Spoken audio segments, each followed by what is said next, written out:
पाऊले चालती पंढरीची वाट, पाऊले चालती पंढरीची वाट। जय हरी माऊली जय हरी। RCF प्रस्तुत पाऊले चालती पंढरीची वाट, जशी माती तसं खत या कार्यक्रमामध्ये मी दिगंबर नाईक तुमचं सगळ्यांचं पुन्हा एकदा भरभरून जल्लोषात स्वागत करतो। माऊली बरं का, माऊलींच्या पालखी सोहळ्यातील सगळ्यात मोठा टप्पा संपला। अहो कुठला म्हणून काय विचारता, आपला दिवे घाट 32 किलोमीटरचा हा टप्पा विठुरायाच्या नामघोषात आणि माऊलीच्या नामात एकरूप होऊन वारकरी कधी पार करतात ना, त्यांनाच कळत नाही। आहा, काय ते दृश्य दिसत होतं, डोळ्याचं पारणं फिटत नव्हतं असं ते दृश्य। एवढा मोठा दिवे घाट आमचे वारकरी कधी पार करतात कळतच नाही। चला तर आपण परत एकदा बघूया ना, दिवे घाट चढताना जल्लोष हा सगळ्या वारकऱ्यांच्या अंगात कसा संचारतो। तुम्ही पण बघा आणि मी पण बघतो। धागा धागा खंड वेणूया, विठ्ठल विठ्ठल मुखे म्हणूया। धागा धागा खंड वेणूया। माऊलींच्या पालखीचं पुण्यात आगमन झालं आणि तमाम पुणेकरांच्या आनंदाला पारावारच राहिला नाही। धागा धागा अखंड वेणूया।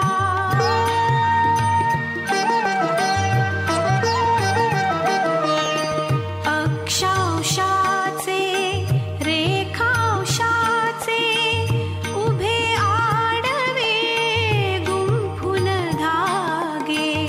अक्षांशाचे रेखांशाचे उभे आडवे गुंफून धागे।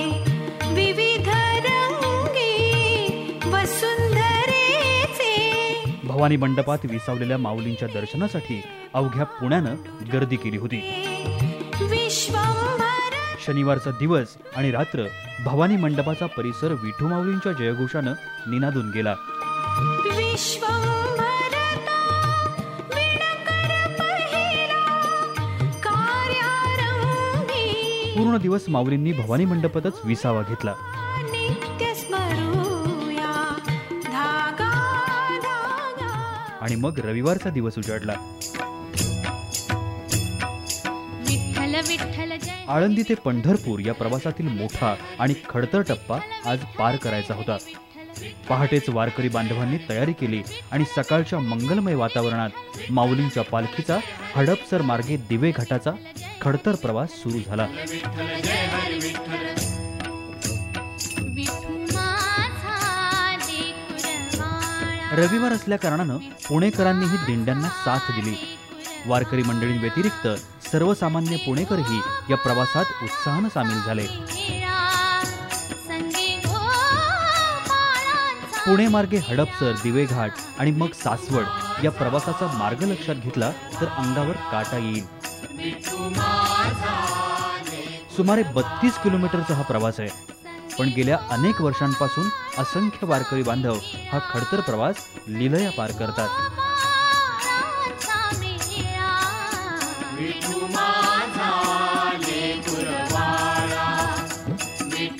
प्रवासाच्या सर्व सोयीसुविधांनी युक्त अशा आजच्या काळातही प्रथा, परंपरा, भावना, श्रद्धा आणि पांडुरंगावरील अतूट भक्ती या बळावर वारकरी मंडळी अशी अनेक आव्हानं सहजरित्या पार करत असतात।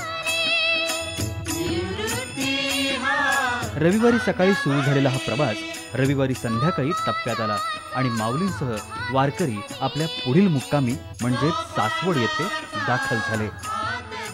जय हरी माऊली जय हरी। बघितलं का, दिवे घाट चढताना वारकऱ्यांमध्ये कसा जल्लोष असतो। थकवा नाही, दमत नाहीत, थकत नाहीत, त्या विठुरायाचा गजर करत सतत चालत असतात। आली का नाही मजा? अरे हो, तुमच्याबरोबर बोलता बोलता मी आमच्या चैतन्य माऊलीला विसरलो। आता होते गेले कुठे? चैतन्य माऊली, असं का हळूहळू चालताय? काय झालं काय तुमच्या पायाला? पाय दुखतोय माझा। पाय दुखतोय? अरे एवढा कशाने पाय दुखतोय तुमचा? आलं करत 32 किलोमीटर चालून घेतलं माझ्याकडून। मी नाही येणार, मी चाललो परत पुण्याला। मी नाही बाळा, असं करायचं नाही रे। हे बघ, कोणत्या बी चांगल्या गोष्टीची सुरुवात ही कठीण प्रसंगातून होते। आता मला मान्य आहे, एवढा मोठा दिवे घाट आहे, तो चढायचा म्हणजे काय खायचं काम नाही। पाय दुखणार, सगळं होणार, पण तो दिवे घाट चढताना जी वारकरी माऊली विठुरायाच्या जय घोषात वर जात होती त्यांच्याबरोबर जाताना मजा आली का नाही? ते खरं आहे हो बाबा, पण मी आता एक पाऊल पण पुढे टाकू शकत नाही, माझ्यात ताकदच नाहीये. बघा ना, पायाला फोड आलेत. नाही नाही, बरोबर आहे, तुझ्या पायाला फोड आले, पण तू काही टेन्शन घेऊ नको, मी तुला मालिश करतो, तू एकदम फ्रेश होशील. बरं का माऊली? मी आता आमच्या चैतन्य माऊली आहेत ना, त्यांच्या पायाला मालिश करून त्यांना फ्रेश करतो. तोपर्यंत तुम्ही पण घ्या छोटासा विसावा, कुठे जाऊ नका, पाहत राहा RCA प्रस्तुत पाऊले चालती पंढरीची वाट, जशी माती तसं खत.